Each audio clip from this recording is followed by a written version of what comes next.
Se você se pergunta, o que é o poder, poderia dizer que é força, conhecimento e influência através da riqueza. Existem muitos tipos de poder, mas um em particular se destaca, o poder de ser kawaii, ou seja, ser fofo e adorável. Com essa premissa, a história começa.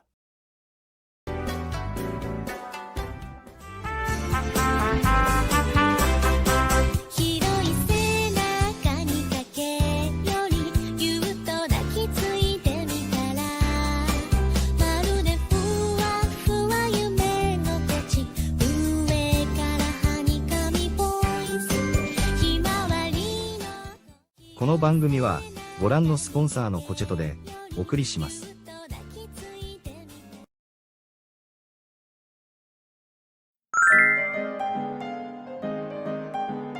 A história começa com nosso protagonista, Suzuki Takashi, de 17 anos. Ele se encontra diante de um ser que se apresenta como uma deusa e pede que ele por favor selecione o mundo em que viveria. Nosso protagonista está confuso sobre o que ela quer dizer com escolher um mundo. Ignorando sua confusão, a deusa apresenta outra pessoa que estava no local, Sasaki, que morreu ao mesmo tempo que nosso protagonista. A Sasaki também cabia escolher o mundo em que renasceria. Em vez de cumprimentá-lo, Sasaki pergunta se ele quer lutar, deixando claro que tipo de pessoa é. Nosso protagonista não consegue assimilar que está morto. E ela explica que, como mencionou antes, ele morreu porque um caminhoneiro bêbado o atropelou. Considerando a desgraça de sua vida anterior, ela o guiará para o novo mundo que ele deseja. Depois disso, ela pergunta a Sasaki qual mundo ele deseja, e ele responde imediatamente que quer um mundo caótico onde se bata nos bandidos. Ela aceita a proposta e diz que o enviará para um mundo SSS extremamente louco e difícil, além de lhe dar habilidades super fortes. Isso surpreende nosso protagonista, pois ela está realizando seu desejo e também lhe dando muitas habilidades. Ela continua falando e diz que, se ele usar essas habilidades corretamente, poderá derrotar os inimigos e salvar esse mundo perdido. Sasaki se emociona, dizendo que, quando chegar lá, transformará todo o mundo em seu território. Com isso decidido, ela pergunta ao nosso protagonista se ele concorda em ter o mesmo tratamento. Ele imediatamente se recusa, dizendo que definitivamente não queria esse tipo de vida, pois desejava ter uma vida tranquila onde pudesse passar tempo com os amigos. Ele desejava isso porque era órfão e sempre foi solitário na escola. Portanto, ele queria passar seus dias em paz com pessoas amáveis. Com esse pedido, a deusa procura em seu livro para ver se encontra um mundo que atenda a esses requisitos. Finalmente, ela encontra um mundo agrícola com dificuldade F e pergunta se ele gostaria de ter a habilidade de ser amado incondicionalmente por todas as espécies. Nosso protagonista considera essa habilidade por um momento e conclui que poderia ajudá-lo a se encaixar mais facilmente. Com isso em mente, ele aceita felizmente. Com tudo decidido e desejando-lhes boa sorte. Depois de os envia para seus respectivos mundos. Ela fica pensando por um momento e então solta um raio, pois não conseguia lembrar qual era Suzuki e qual era Sasaki. Um momento depois, seguido por uma escuridão, nosso protagonista abre os olhos e ouve vozes alegres comentando que finalmente a invocação foi bem sucedida. Ele acorda em uma sala e, ao olhar ao redor e observar as decorações e roupas das pessoas ao seu redor, percebe que realmente foi reencarnado em algum tipo de mundo Isekai. Um homem, evidentemente o rei do lugar, se aproxima dele, referindo-se a ele como herói, e informa que agora ele está no país do rei Rune. Suzuki fica surpreso ao ser chamado de herói. Nesse momento, outro homem se aproxima do rei, apresentando-lhe um papel contendo as estatísticas de nosso protagonista. O rei lê e imediatamente fica desapontado. Ele diz ao nosso herói que seu ataque, defesa, poder mágico, tudo, está em apenas um dígito, o que é completamente inútil. Suzuki responde incrédulo, perguntando o que ele está falando, já que veio lá para ter uma vida agradável e tranquila. O rei irritado pergunta o que ele quer dizer com tranquilo, já que naquele momento o exército do rei demônio tentará atacar, e desta vez é uma questão de vida ou morte. As palavras demônios e exército surpreendem Suzuki. O rei estava prestes a explicar a situação pela qual ele foi invocado, e nesse momento, as cabeças do rei e daqueles que estavam ao seu lado caem no chão. As pessoas no local se lançam em direção à porta que foi aberta, gritando de medo e correndo, pois monstros entraram pela entrada. Alguém dá a ordem para matar todos imediatamente. Após essa ordem, duas garotas avançam em direção à multidão, eliminando todos no local. Uma dessas garotas era Kiru, oficial do esquadrão do exército do Rei Demônio, conhecida como a Lança do Trovão. Ela elimina todos no local e com um sorriso diz a eles que de nada adianta correr, e que deveriam ficar quietos para doer menos. Sua companheira segue seus passos, esta era Meru, também oficial. Sua chefe não fica para trás, insultando os humanos presentes, dizendo que são vermes que não aprendem a lição e resistem apesar de todas as batalhas que tiveram. Esta era Nefia, a capitã do esquadrão mencionado anteriormente. Surpreso, Suzuki pensa para si mesmo que aparentemente não há paz e amizade naquele mundo. Ele se pergunta por que isso está acontecendo com ele, e é então que se lembra de que Sasaki tinha pedido um mundo assim. Isso leva a pensar que a deusa deve ter se confundido, mas ele descarta essa ideia, argumentando que um deus não cometeria esse erro. No entanto, ele lembra que a deusa não parecia muito interessada neles. Dada a situação, nosso protagonista decide escapar do local, mas nesse momento, houve duas garotas pedindo socorro em um canto. Isso faz reunir coragem, argumentando que, apesar de o rei tê-lo chamado de lixo, ele não tem outra opção. Além disso, havia o fato de que se a deusa os confundiu. Ele deveria ter as habilidades super fortes que deveriam ter sido dadas a Sasaki. Ele se lança fechando um punho em direção à líder dos demônios, considerando que se tentasse lutar com todo o seu poder, esse poder surgiria. Seu golpe atinge o corpo do demônio, no entanto, só se ouve um som de impacto. Seu golpe suave apenas roça a demonia. Suas subalternas ficam irritadas e pedem a Nefia que o castigue e o transforme em seu escravo. Levantando sua lança, a demonia diz que um ser tão desprezível como ele merece ser eliminado. Nesse momento, nosso protagonista percebe que, assim como o rei havia dito, ele era lixo. Ele se despede internamente dessa vida e desse mundo de fantasia, Isekai de game que tinha sido ainda pior do que sua vida anterior.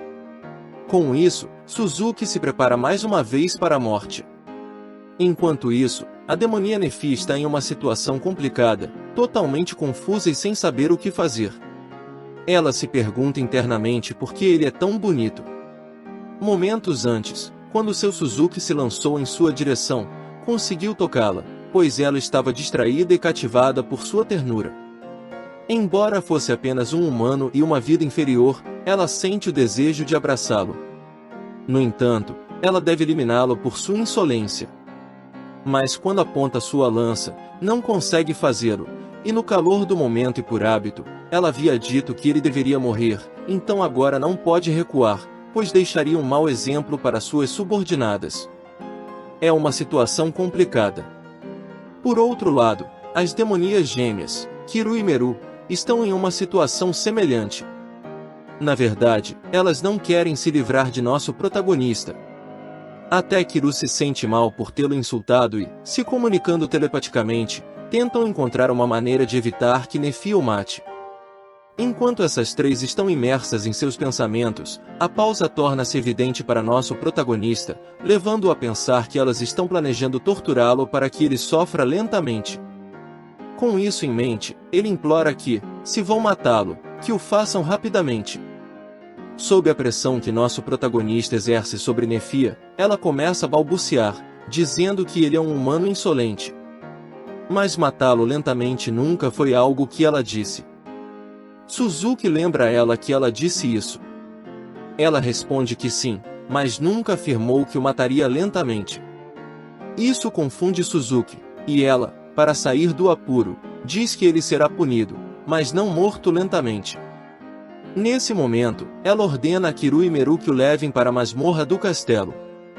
A rapidez com que elas o seguram surpreende nosso protagonista, e ao responder afirmativamente à ordem, elas mostram um sorriso que o preocupa ainda mais. As garotas se preparam para levar Suzuki, mas Nefia as para dar uma ordem adicional. Enquanto ele estiver na cela, devem fornecer 3 refeições por dia e um lanche à tarde. As garotas respondem afirmativamente e com energia.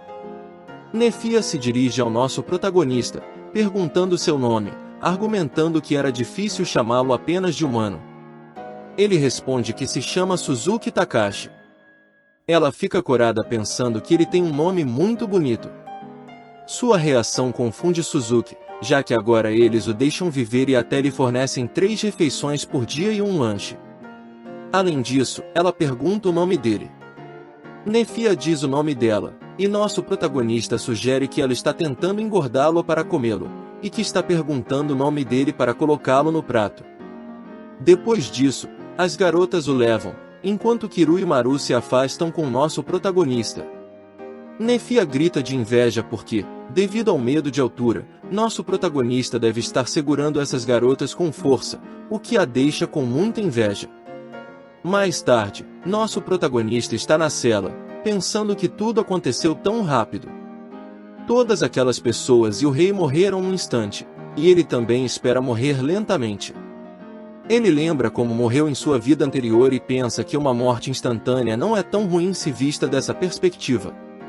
Ele fica deprimido porque só queria viver uma vida tranquila e ter amigos. Enquanto está lá, a deusa o observa de uma esfera, percebendo o erro que cometeu.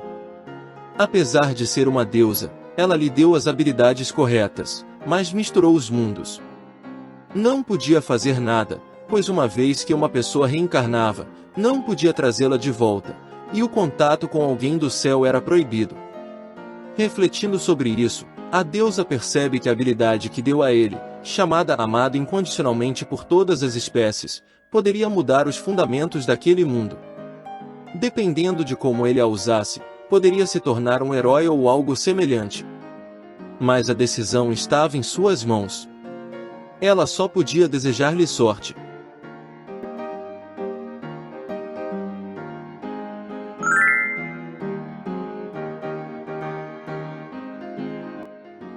Tempo depois, Nefia estava se dirigindo apressadamente para onde o protagonista estava.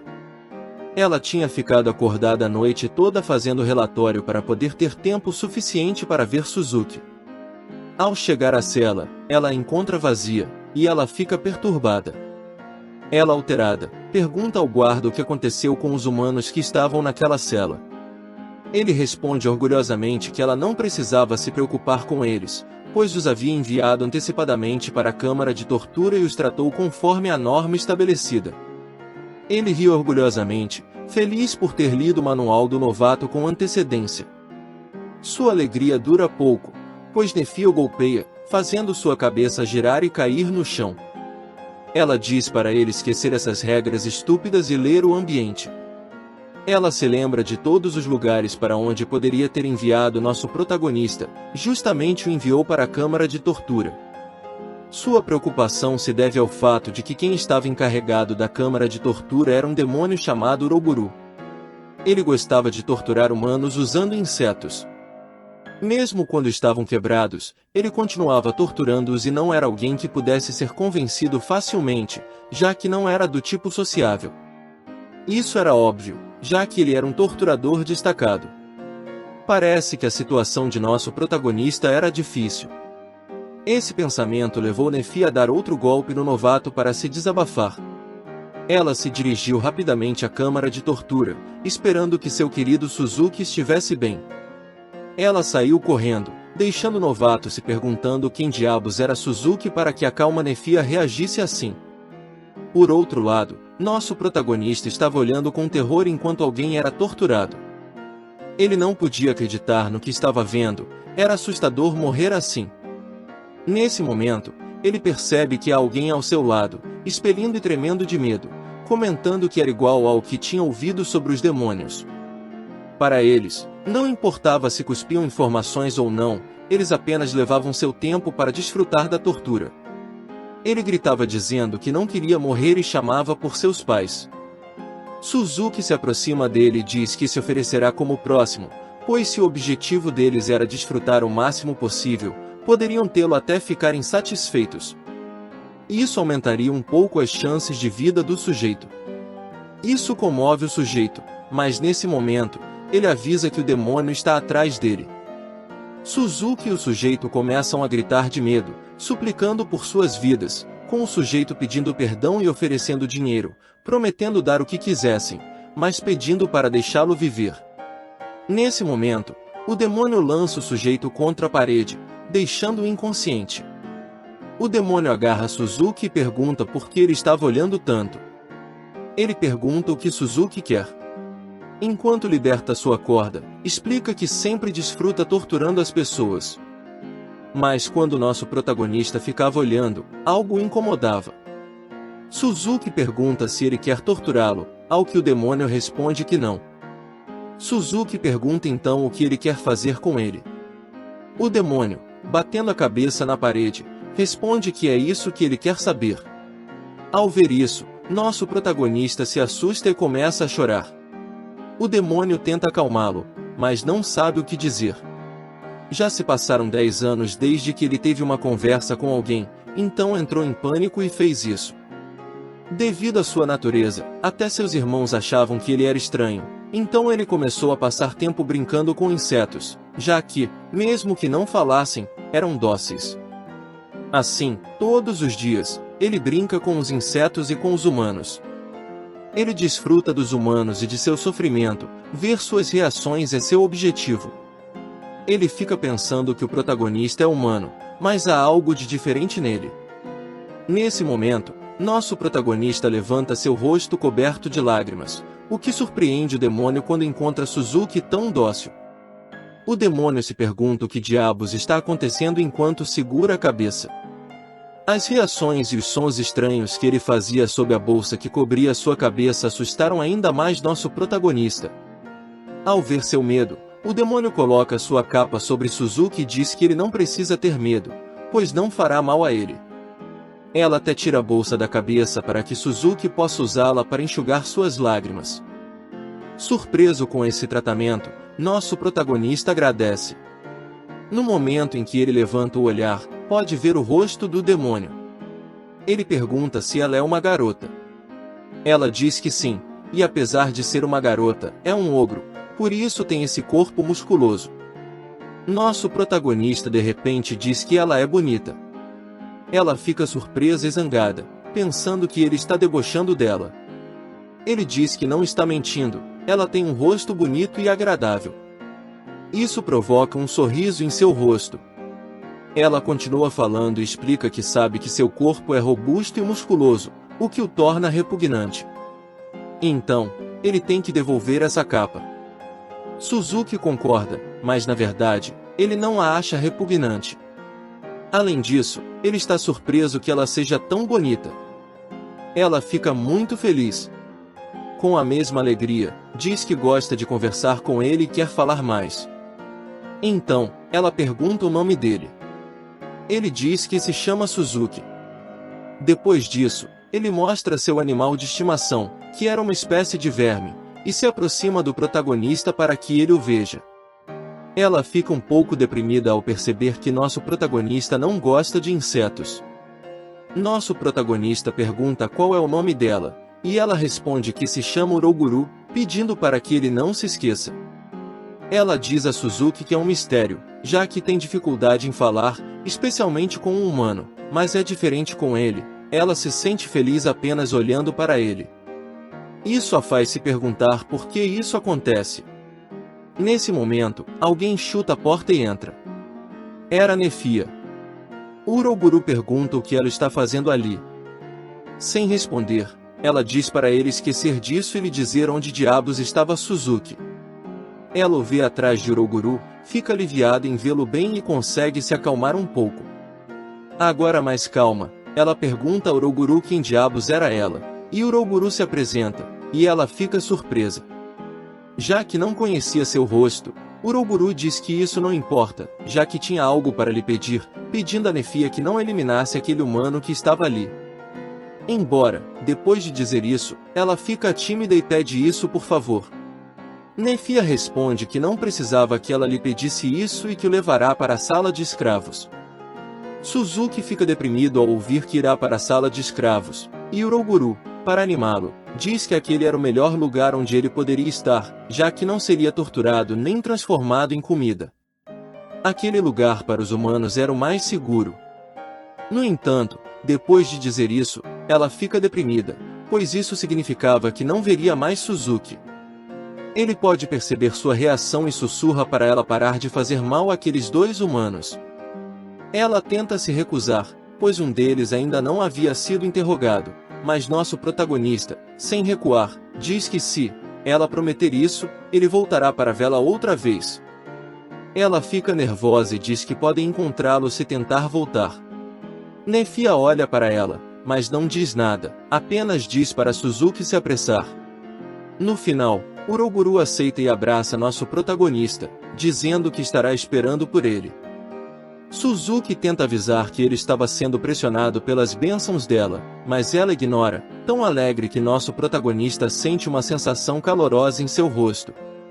No entanto, nesse momento, ele também começa a sentir um frio vindo de trás. Nefia os apressa, ameaçando-os dizendo para pararem de fingir que ela não ouviu isso. Momentos depois, nosso protagonista chega à cela de escravo. Ao ver o lugar sombrio, ele pensa que nada mudou, ele ainda está no mesmo mundo cruel. Ele pensava isso, mas o que ele não sabia era que naquele lugar ele conheceria alguém que o mudaria a ele e ao mundo.